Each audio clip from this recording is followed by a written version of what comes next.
안녕하세요, 희원쌤입니다. 연자TV는 연애와 결혼 생활에 대한 고민을 풀어드리는 상담을 전문적으로 하고 있는 연애상담 R&D 브랜드 연애자격의 공식 유튜브입니다. 오늘은 상훈쌤 내 남자가 후기를 카페에 남겨주셨더라고요. 그래서 요분 같은 경우에 전 남자친구가 단호했다가 매달린 거예요. 하지만 본인이 보기 좋게 차고 좋은 남자와 결혼을 했다는 그런 내용으로 올려주셨거든요. 그래서 좀 지금 현재 상태가 너무 단호한 분들 같은 경우에 사실 다른 사람이랑 내가 잘 될 순 없을까? 꼭 이 사람이어야 하나? 그런데 내가 정말 좋은 사람 만날 수 있을까? 이런 고민을 하시는 분들도 계실 거라고 봐요. 그래서 저희는 항상 중요한 게 여러분들이 행복해지는 거라고 생각을 하거든요. 그러니까 연애도 행복하자고 하는 거고, 그쵸? 그리고 재회도 결국은 내가 행복해야 의미가 있는 거고, 그리고 사실은 내가 재회가 너무 힘들어. 그러면은 다른 연애로 행복해지는 것도 방법이에요. 그래서 연애의 자격은 결국 가장 중요한 건 여러분들 행복이라고 생각을 하고 어떤 선택을 하려고 하시든 그게 정말 행복할 수 있는 건지 알려드리고 여러분들의 행복을 위해서 많이 노력을 해드리는 것을 저희의 보람이라고 생각을 합니다. 그래서 이제 오늘 이 후기 같은 경우는 사실 재회를 했던 후기는 아니에요. 하지만 내 남자분이 너무 만족을 하신 이야기를 하셨기 때문에 이 부분 같이 공유를 해드리려고 해요. 예전에 이제 이런 좀 극복적 후기를 올렸을 때 오히려 위안받았다는 분들도 많이 계시더라고요. 그래서 좀 이런 스토리도 궁금하다 하시는 분들은 좀 내용이 길긴 한데 제가 끝까지 읽어드릴 테니까 같이 따라와 보시죠. 그리고 결혼하셨다고 하니까 다 보고 여러분 다 같이 축하의 댓글도 남겨주시면 좋을 것 같아요. 읽어드릴게요. 안녕하세요. 한때 많이 힘들어했던 사람으로서 많은 분들께 위로가 됐으면 하여 후기 글을 남깁니다. 저는 2018년 겨울 5년간 사귀던 남자에게 이별 통보를 받았습니다. 사귀던 중 이별 통보는 총 3번 받았습니다. 첫 번째 이별 통보 때 제가 잡아서 재회 성공, 두 번째 이별 통보 때 제가 잡아서 재회 성공, 그리고 마지막 이별 통보는 2018년 겨울이 됩니다. 저는 26살 때 20살이던 그를 만나 연애를 시작했습니다. 당시 나이차가 많았지만 결혼까지 생각한다던 그의 말에 그를 믿고 연애를 했지요. 그 사람의 성향은 내성적이고 다분한 성향인데 단점은 평소에는 얘기가 없다가 참다가 이별을 고하며 터뜨리는 스타일이었어요. 늘 갑작스런 이별 통보들이라 당황하고 힘들어했지만 상담가 쌤들의 지침으로 인해 5년의 연애가 유지되지 않았나 하는 생각이 듭니다. 2018년 겨울에 갑작스런 이별 통보를 받은 저는 5년간 결혼하리라 믿고 30을 넘겨버린 저에게는 이별에 대한 두려움에 초반에 타 사이트에서 상담하고 지침을 하였습니다. 하지만 연애의 자격을 알게 된 후로 중간에 연애 자격으로 옮겼습니다. 당시 제가 상담받은 쌤은 상훈쌤과 자비쌤이었어요.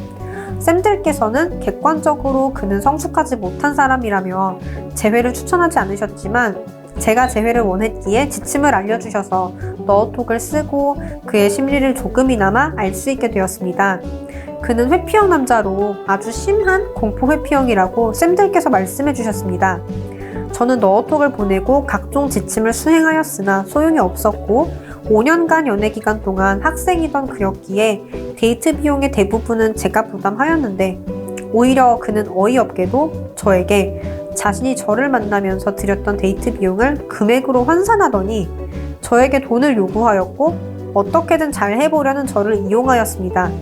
그래서 밑바닥까지 보이는 글을 보고 상처받고 접었습니다. 그렇게 제 나이 30대 초반 결혼하리라 믿었던 그렇게 헌신하고 기다렸던 남자에게 이별 통보 받고 차이는 걸로 마지막으로 그와의 관계를 접었고 당시 저는 정말 제 인생은 끝난 줄 알았습니다. 너무 비참하게 차였고 지침 수행 중 남보다 못한 대접을 받았고 상처란 상처는 다 받은 채 하루에도 수십 번 죽고 싶었고 다음날이 되지 않기를 바라며 잠이 들곤 했습니다. 그리고 그렇게 힘든 시간을 겪어내며 신앙의 힘으로 이겨내 가던 중 새로운 남자를 만났습니다. 저와 10년지기 선후배 오빠로 저의 연애 과정을 다 알던 힘들 때 힘이 되어주던 사람이었죠. 그리고 그 남자로 인해 저는 회복되어 갔습니다. 그러던 어느 날 헤어졌던 전 남친에게 연락이 오더군요.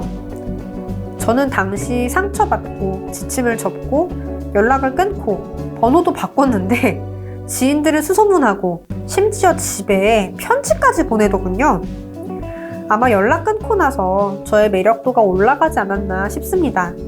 당시 이미 저는 마음을 다 정리하였고 새 남친 생겨서 잘 지내고 있는데 연락 오니까 연락 안 올 것 같은 사람도 오기는 오는구나 하는 생각이 들었고 제 스스로 회복되어 자존감도 올라가니 그 사람이 얼마나 별로인지 깨달았고 절 아프게 한 사람이기에 한편으로는 통쾌했습니다. 그리고 그렇게 저는 이제는 제 쪽에서 그를 거절하였고 오히려 전남친이 저에게 매달리기 시작했습니다. 그런데 한편으론 본이 목적이어서 저에게 연락한 것 같기도 합니다. 계속 매달리는 전남친을 당시 남친이 차단하게 도와주었고 저는 당시 남친과 행복하게 연애를 하며 저의 부족한 면을 채워나가며 행복한 연애를 하였습니다. 그리고 올 초 결혼을 하여 행복한 신혼생활을 보내고 있습니다. 지금은 임신을 하여 아가까지 생겨서 행복이 2배가 되었고요. 제가 여기에 이렇게 글을 쓰는 건 우리를 이렇게 마음을 아프게 하던 그런 사람도 어떤 목적인지는 모르겠으나 연락은 오긴 오더군요. 그리고 상담쌤들의 상대 파악의 분석은 정확했었고 지금 생각하면 당시 이별 통보 때부터 성숙하지 못한 남자라고 객관적으로 평가해 주시던 상훈쌤의 말씀대로 그 사람은 정말 별로였던 남자라는 것과 만약 재회가 성공한다고 했더라도 제가 감내해야 할 고통에 대해 미리 예견하셨던 상훈쌤의 말씀이 콩깍지가 벗겨지니 제대로 보이더군요. 상훈쌤께서 그러셨어요. 저는 연인을 사귀면 이제 우리는 한 팀이니 같이 손을 잡고 걷는 사람이지만 전남친은 회피형으로 연인이 되었으나 너는 너, 나는 나로 각자 길을 걷는 사람이라고요. 그리고 마침내 저는 제가 바라던 저와 같이 손을 잡고 미래를 향해 걸어나가는 사람을 만나 결혼에 꼴이 나였고 지금은 너무 잘 살고 있습니다. 이 글을 보시는 많은 분들 지금 인생이 끝난 것처럼 느껴지실 거예요. 저 역시 그랬습니다. 4개월을 폐인처럼 지냈어요. 너무 죽고 싶었고 힘들었어요. 정말 밤에 잠드는 게 무서웠어요. 다음날 다시 눈을 뜰 걸 아니까요. 아침을 맞이하는 게 너무 괴로웠고 죽고 싶었고 제 인생이 끝났다고 생각했어요. 주변에서는 아니라고 저한테 더 좋은 일이 생길 거라 했지만 믿지 않았죠. 하지만 쌤들께 상담을 통해 겪는 그 시간 동안 많은 것을 배웠습니다. 신앙심도 커졌고 무엇이 더 소중한 건지 가치관이 바뀌었고 내 주변에 나를 사랑하는 사람이 많다는 걸 깨달았어요. 세상을 보는 시각도 바뀌었으며 저의 문제점을 깨닫고 앞으로 사람들을 대할 때 너어톡의 유용함을 깨달았습니다. 그때 상훈쌤께서 해주셨던 말씀들이 지금도 큰 가르침이 되었습니다. 제가 변하니 세상을 바라보는 시각도 바뀌고 좋은 사람을 알아볼 수 있게 되어서 지금의 남편을 만나 더 좋은 사람이 되어 행복한 생활을 누리고 있습니다. 지금은 그때 저를 차버린 전남친에게 감사하네요. 그렇지 않았다면 지금의 행복을 몰랐을 거예요. 지금 이 글을 보고 계시는 분들 지금 힘드신 거 압니다. 하지만 당신은 소중한 사람이에요. 스스로 가치를 깎지 마세요. 저는 당시 낮아진 자존감으로 더 힘들어했던 것 같습니다. 다 잘 될 거예요. 후회하지 마시고 자책하지 마세요. 그 무엇도 당신 때문이 아니에요. 당신은 좋은 사람이기에 연인과 재회를 바란다면 당신의 선함을 깨닫고 다시 돌아올 거고 아니면 저 좋은 사람이 당신에게 나타날 겁니다. 힘내세요. 이 글을 보시는 많은 분들을 응원합니다. 긴 글 읽어주셔서 감사합니다. 라는 내용입니다. 너무 힘든 이야기이셨을 수도 있는데 그쵸? 지금 임신 중이라고 하시니까 좋은 생각만 하고 예쁜 것만 보고 좋은 얘기만 듣고 그래도 모자랄 시간에 사실 예전의 기억을 떠올리면서 여러분들을 위해서 이거를 남겨주신 거잖아요. 소중한 경험담 너무 감사드리고 네, 그래서 이렇게 다른 분들 생각하시면서 본인의 경험담을 공유하시는 예쁜 마음이 저도 너무 보여서 그래서 오늘 이걸 읽어드리게 됐어요. 보면서 좀 드리고 싶은 얘기는 뭐냐면 그러더라고요. 그 연애 자격 내담자분들도 제가 앞서 말씀드렸지만 꼭 재회를 안 하셔도 되잖아요. 정말 나한테 행복한 길이 다른 길이라면 다른 길을 가도 되는 거고 한편으로 이제 제가 무관심의 영역 얘기 드리잖아요.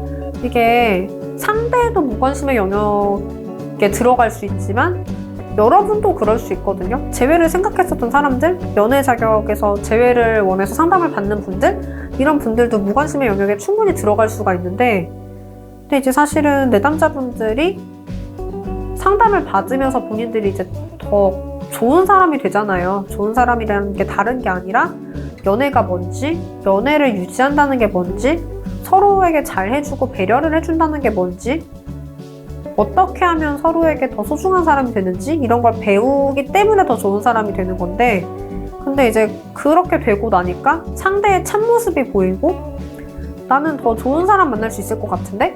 이런 생각이 들기 시작하고, 그러다 보니까 재회를 안 하시는 분들도 계세요.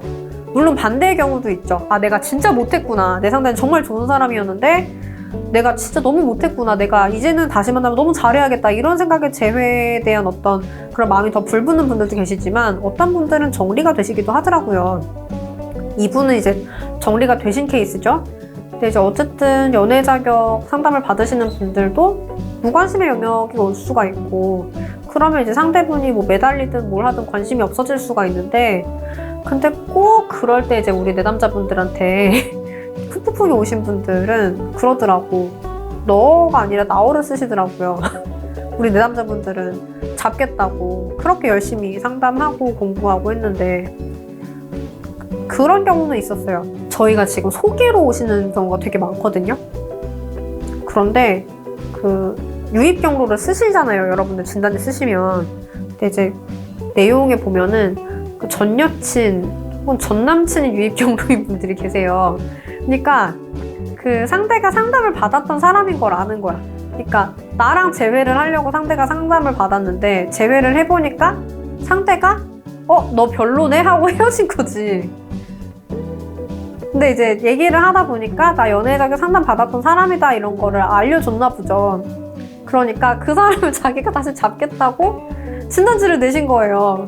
근데 이제 그런 경우가 있더라고. 그 한 분이 자비스 내담자였는데, 여자분이었는데, 근데 이제 이분이 남자친구를 잡겠다고 상담을 해서 재회가 됐었는데, 이분이 남자친구가 별로라고 생각을 해서 차고 헤어졌죠. 그러니까 남자분이 상담을 신청하러 오신 거예요. 내 여자친구가 자비스 내담자인 걸 안다. 이 친구가 이런 상담을 신청했다고 하는데 나도 똑같은 거 하겠다. 자비쌤한테 해달라. 라고 해서 상담을 하고 재회가 됐던 경우가 있어요.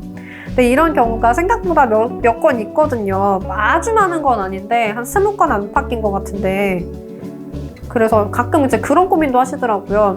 그 연애 자격 내담자를 잡고 싶었을 때 너어떻게 통하겠느냐. 통하죠. 근데 중요한 건 그게 있어요. 내담자였던 상대보다 내가 더 너를 잘해야 재회가 돼요. 왜냐면은 솔직히 수준이 보이잖아요. 너는 그거밖에 안 돼? 이렇게 보일 수가 있기 때문에, 그래서 최소한 이제 상대가 뭘 하셨는지 어떤 상담을 하셨는지 안다고 하면 그거랑 비슷한 걸 하시거나 그거보다는 좀 더 나은 상담을 하셔야 돼요.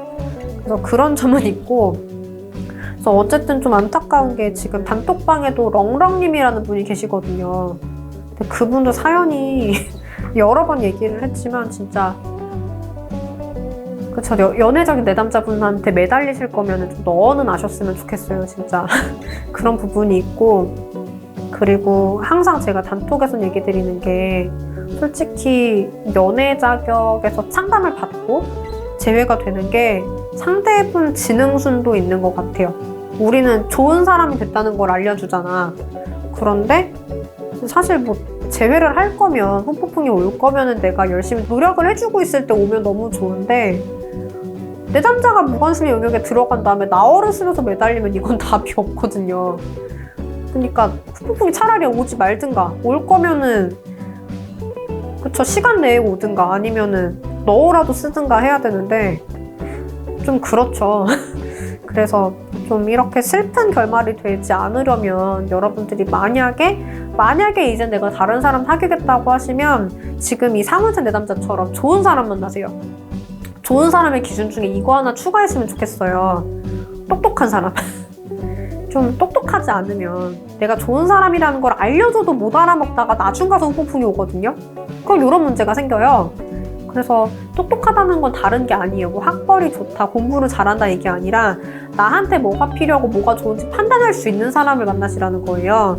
그래야지 내가 너를 쓰든 상담을 받든 이게 되게 잘 통하는데, 약간 본인한테 뭐가 좋은지도 잘 모르시는 분들은 좀 받아들이는 게 느리더라고. 막 몇 개월 뒤에 오고. 예전에 제가 한 분 언급을 해드렸었을 거예요. 제 내담자였는데 헤어졌어. 상담을 받을 때는 상대가 안 돌아왔어. 그런데 이제 내담자가 좋은 사람 만나서 연애 중인데, 그리고 그 사람도 새로운 사람 만나서 결혼까지 했는데, 결혼하고 제 내담자한테 연락이 오는 거예요. 사실 네가 너무 생각난다고. 어쩌라는 거야. 그러면 안 되잖아요. 그래서 어젠가 안 그래도 단톡방에서 쭉 이제 얘기를 보는데, 사실 너 톡이 너무 효과가 있다. 선생님이 얘기해주신 프사 찍는 법 너무 효과가 있다. 전 남친들한테 연락이 쩌라락 온다. 이제 그런 얘기가 있더라고요. 그래서 여러분들 좀 어쨌거나 통할 만한 사람이랑 만나는 걸 좀 추천을 드려요. 그래서 이번에 저분이 안 통한다면 어쩔 수가 없지만, 혹시나 지금의 재회가 너무 힘드시다면 다음번에는 좀 본인에게 좋은 게 뭔지 아는 분이랑 하시기를. 그리고 결론적으로 우리 상우씨 내담자분 글 써주신 거 너무 감사하고 축하드리고, 그쵸, 행복하고 화목한 가정 되셨으면 좋겠어요.